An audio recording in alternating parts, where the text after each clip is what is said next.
If you've ever attended one of my webinars or seen one of my posts on LinkedIn, you know I'm passionate about the importance of choosing the right target audience for your HR consultancy. Because as far as I'm concerned, it's the most crucial step for effective marketing. After all, if you don't have a target audience, then how can you confidently send someone some marketing messages saying that you can solve their problems? Those marketing messages will speak to anyone and everyone, rather than the specific recipient you've contacted. Equally, if you have the wrong target market, then you're going to go out of business quickly too. And from a marketing perspective, let me tell you, SMEs do not exist. So if that's your target advice, then listen up, because someone somewhere has given you some bad advice. So whether you've heard this before or this is new to you, stay tuned. I'm going to dive deeper into why targeting SMEs is a mistake, and then I'm going to share the 5 crucial factors to consider to find the right target market for your HR consultancy. That way, you can confidently market your services and share messages that business owners actually respond to. That way, you'll get more leads, more clients, more sales, and more profits. And then that will take your business to profits of 80K and above. This is the Marketing Made Easy for HR Consultants podcast, a show to help independent HR consultants get a pipeline of perfect fit, high-paying clients without expensive adverts, time-consuming social media activities, or energy-sapping and monotonous networking meetings. I'm your host, Nick Paninsky, author of How to Land Your Dream Client, a book which explains everything you need to know to get every sale and client you ever want. And if that sounds interesting, then make sure to grab your copy from the influential consultant website today. That being said, let's get into today's show. Hello there, and welcome back to another episode of Marketing Made Easy for HR Consultants with me, Nick Paninsky. It's great to have you with me as we get to the end of August. Where is 2024 going? It only feels like yesterday I was in Brazil. Anyway, this week I've onboarded another new client as we get to work on her target market and start building her a funnel that goes from lead magnet download right through to an email sequence that pushes for a sale. Exciting stuff. I also ran a sales call on Bank Holiday Monday where I took another client through my sales call presentation, and she told me that she needed to take some time to think about whether to invest with me. Now, I didn't try and pressure her into making a sale there and then. That's not my style. But I did ensure she had all the relevant information she needed before she left the call. And then I scheduled the next call to make sure we finished the process and I didn't get ghosted. Other than that, I've been looking over Jeff Walker's launch product as I'm about to start my own mastermind of HR consultants to help them go from feast or famine to easily earning 80K and then hiring associates if they so wish for all the extra clients they onboard. I'm very excited about starting this, and if it's something you want to hear more about, then feel free to DM me on LinkedIn. Either way, that's a story for another day. Today, we're talking about identifying the target market that's right for you. So firstly, let's kick things off with a definition. A target market is a specific group of people or businesses who you decide to help over all others, and everything in your marketing becomes focused on them. That way, when they find you, they're more interested in working with you because all your infrastructure and paraphernalia is created with them in mind.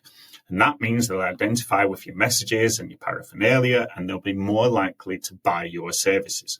Overall, getting this right is key to making sure your marketing is effective and your business grows. To give you an example to bring this to life, let's imagine you're an SME healthcare provider. Which HR consultant do you choose to work with? The HR consultant who says they work with SMEs, the HR consultant whose website is full of bland information about generic HR services, and the HR consultant who basically says they work with any SME.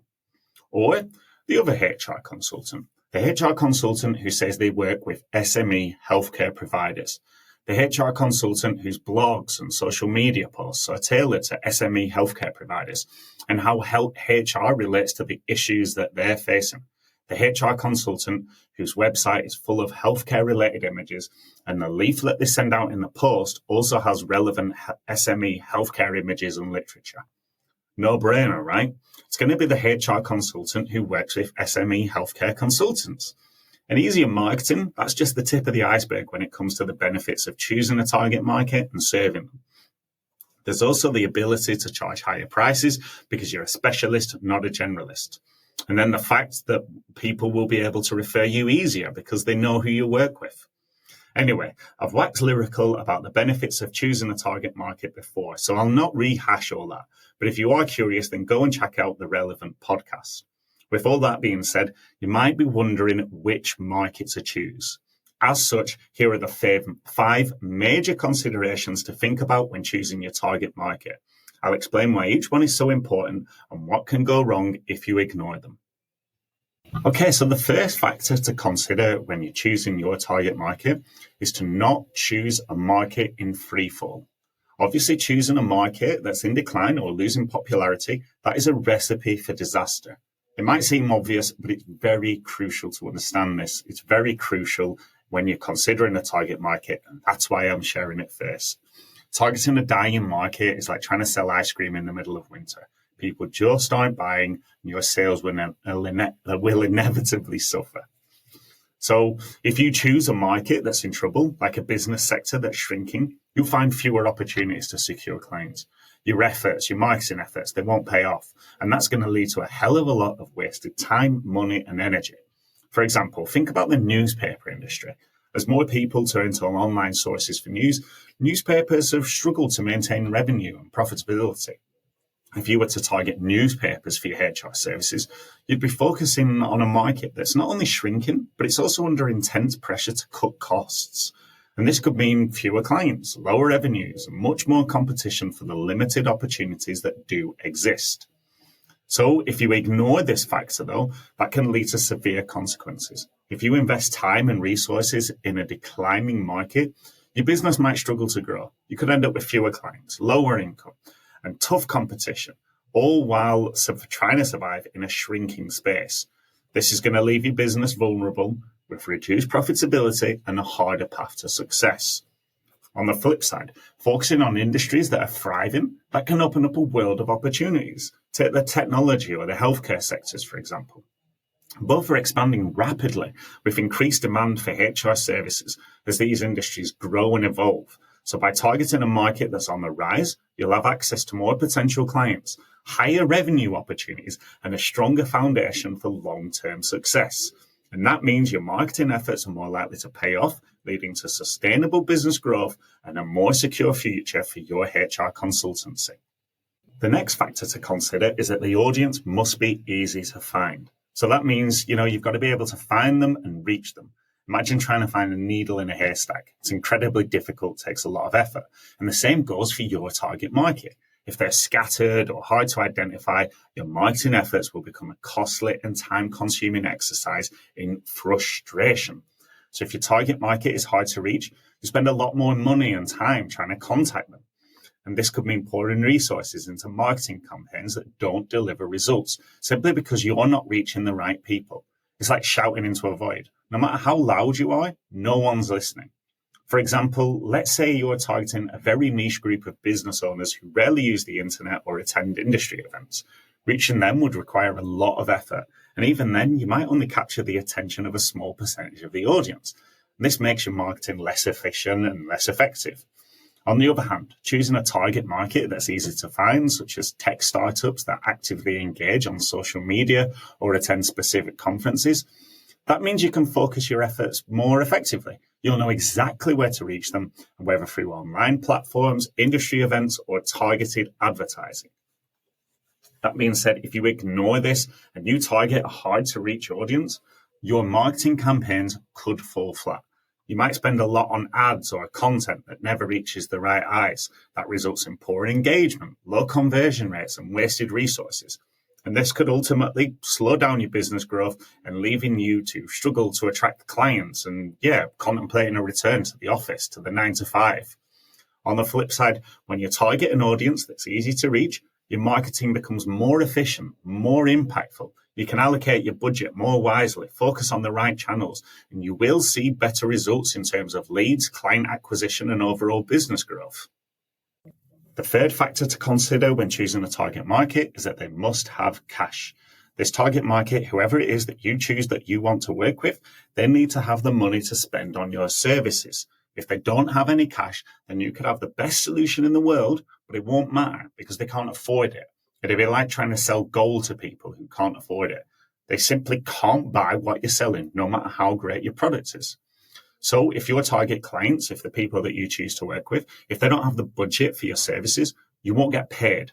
That means that your business is going to suffer. This is going to lead to serious financial problems, making it difficult to cover your expenses, invest in growth, or even keep your consultancy afloat. So it's crucial to ensure that your market you're targeting has the financial capacity to afford your services, or you risk putting in a lot of work without seeing any return. As an example, let's look at startups. Startups often have tight budgets with every dollar and pound carefully allocated. So even if they recognize the value of HR consulting, they might not have the funds to invest in it. On the other hand, larger, more established companies, they usually have more financial resources and they're more likely to invest in HR services that support their growth and operations. So consider targeting more well-funded companies to increase your chances of securing clients who can actually pay for your expertise. That being said, if you ignore this factor and you focus on clients who can't afford your services, you're setting yourself up for cash flow issues. You might spend a lot of time pitching your services, only to find that potential clients love what you offer, but simply can't pay for it. And this can lead to financial strain, making it harder to sustain and grow your business. Over time, that's going to result in stalled growth, increased stress, and the potential risk of your business failing. On the flip side, by focusing on those well-funded businesses or sectors that ensure that your services are not only valued, but also compensated appropriately. That leads to more stable revenue streams, healthier cash flow, financial security for you and your consultancy. And when you work with clients who have the budget to invest in your services, you can focus on delivering high-quality work, knowing that you'll be paid fairly for your efforts. This financial stability that allows you to reinvest in your business, explore new opportunities, and achieve long-term growth. For me, my friend Aaron found this factor out to his cost. I'd been on at him for months about finding a target market, and he said he was going to target the green sector. Eventually he decided he would listen to me and find a target audience. So yeah, he targeted the green sector, energy and environmental businesses. Now, I'm not his business coach. He's not my client. So it didn't occur to me to tell him about which markets to choose and which not and what factors to consider. I just left him to it. In retrospect, I guess I was being a bad friend. But hey ho, I've got my own shit going on, right? Fast forward 5 months and he's discovered the green sector doesn't have any money to pay for marketing activity. So he's wasted his time trying to save an audience which can't pay his wages. That means the work that he's done on his website, the marketing paraphernalia he's created, the changes to his LinkedIn, the marketing campaigns he's enacted, they've all fallen flat on their face. That means he's wasted a lot of time, money, and effort. And now he's got to go out and find a new audience, and he has to do all this again. So learn from Aaron's mistake. Don't choose a market which can't afford to pay you what you want to charge. The fourth factor to consider when deciding to choose your target market is that you must be able to solve their problems. Sounds a bit silly, but let me explain. It's crucial that you can solve the specific problems that your target market faces. Think of it like being a chef who specializes in gourmet desserts. You might be great at your job, but if you're trying to serve these desserts to people who only want fast food, they won't appreciate what you offer no matter how delicious these desserts are. Your expertise needs to align with what your target market actually needs and values, or they won't see the benefit of working with you. If you can't solve the specific problems that your clients have, they'll go elsewhere for help. People want solutions that fit their needs. And if you offer something different, it's going to be hard to attract and keep clients. And this mismatch, that's going to make it tough to build a strong business, and it could lead to a massive waste of time, effort, and opportunities. Now, let's give you an example in the HR realm. Let's say you specialize in leadership training, but you're targeting small businesses that are more focused on basic HR tasks like payroll and employment law compliance. In this case, there's a clear mismatch. These businesses may not prioritize leadership development, so they're unlikely to invest in your services. However, if you focus, say, for example, on mid-sized companies or growing startups that are expanding their teams and they need strong leadership, your expertise will be in high demand and your services will be much more valuable to them. If you ignore this, though, you will face serious challenges. If your skills don't match what your market needs, people might not see the value in your services, or they could overlook you altogether. You'll be trying to sell them a solution they just don't want. And this is going to lead to potential clients being lost, unhappy customers, and potentially damage to your reputation. So yeah, overall, you might struggle to find and keep clients. That's going to make your business unstable and put you at financial risk. But on the flip side, when your skills are a perfect match for your clients' needs, your services become highly valuable. Clients will appreciate the customized solutions you offer, leading to stronger relationships, happier customers. And this alignment, that helps you attract the right clients. And it ensures that your work is effective and appreciated. And as a result, you'll enjoy better client retention, positive word of mouth, and a growing reputation in your field, all of which contribute to the long-term success and stability of your consultancy. The fifth and final factor to consider when choosing a target market is that they must be people with whom you want to do business. Effectively, you've got to consider whether or not you're actually going to enjoy working with your target audience. If you choose clients or markets that don't align with your interests or your values, your work can become very draining and very unfulfilling. So working with clients who don't share your values or your interests, that can lead to low job satisfaction, strained relationships, and reduced productivity. Imagine spending your days doing work that doesn't excite you, or dealing with clients who don't appreciate your approach, who have very different values from you. Over time, that's going to lead to burnout, a lack of motivation, and even a decline in the quality of your work. If you're not passionate about the clients that you're serving, it's hard to stay motivated and deliver your best. Let's say that you're deeply passionate about working with non-profits because you care about their missions and you want to make a positive impact. But you choose, for some reason, to work with corporate clients who prioritize profit over purpose. That's not going to align with your values. You might find the work unfulfilling. That misalignment, that's going to make you feel like your job is going to be more of a chore than a calling. On the other hand, focusing on those non-profits, that's going to ensure that your work is not only rewarding, but it also aligns with your personal beliefs. That's going to make your job more enjoyable and meaningful. Again, if you ignore this factor, that can lead to significant personal and professional consequences. Because if you target clients or markets that don't resonate with you, you may find yourself feeling unmotivated and unhappy in your work. And that lack of enthusiasm, that could result in lower quality work, that could harm your reputation and lead to strained client relationships. Over time, this can impact your business growth and your overall career satisfaction. That can leave you feeling stuck and unfulfilled.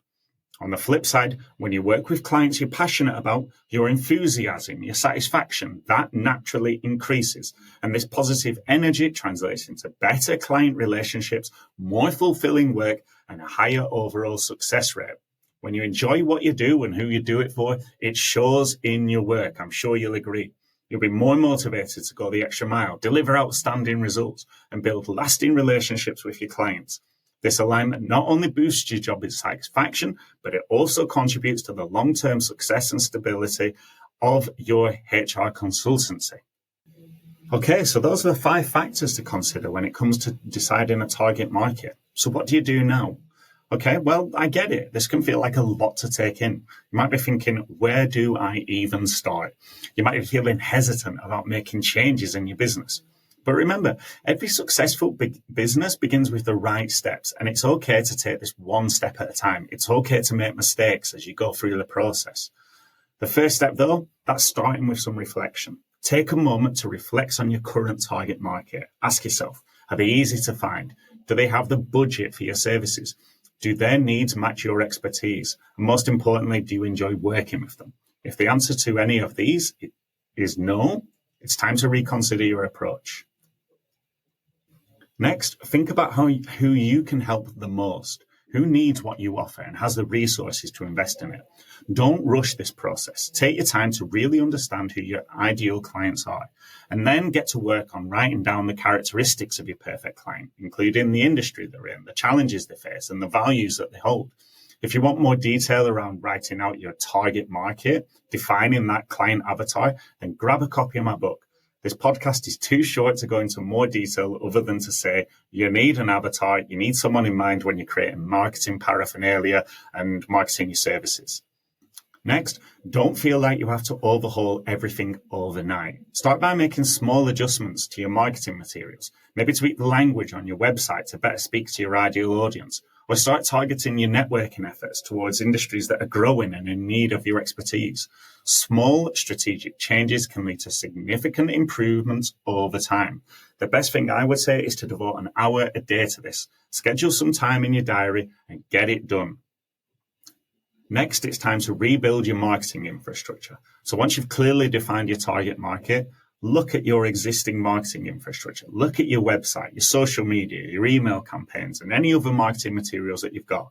Do they speak directly to your new target market? If not, it's time to update them. This might mean redoing your messaging, updating your website, or even changing the platforms that you use to reach your audience.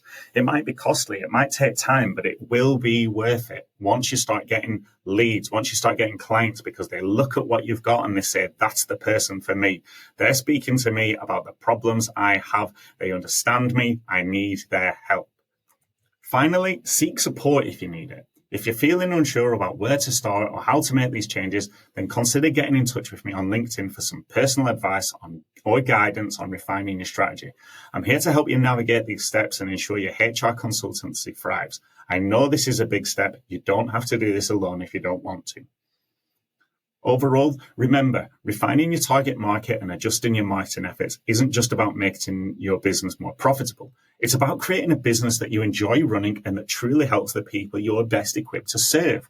So take it one step at a time and you will see the benefits unfold. In summary, paying close attention to these 5 key considerations we've listed, it's not just advisable, it's essential for the success of your HR consultancy and for your personal development. So avoid markets in decline so that you aren't wasting time and resources on clients who won't sustain your business.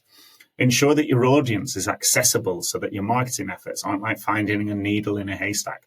Target clients who have the budget so that you can get paid what you want to charge.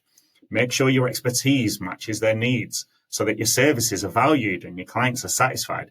And finally, choose clients you enjoy working with so that your work remains fulfilling and doesn't lead to burnout. Ignoring these factors can result in wasted time, missed opportunities, financial difficulties, and even a lack of job satisfaction. But by thoroughly considering each one, you're going to set yourself up for a thriving HR consultancy where your marketing is effective and your business grows steadily. And then your work is going to be something you look forward to every day.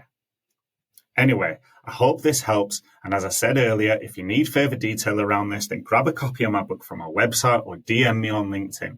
Either way, you know what time it is. It's time to get marketing, because without marketing, there's no sales. And without sales, there's no business. So get marketing.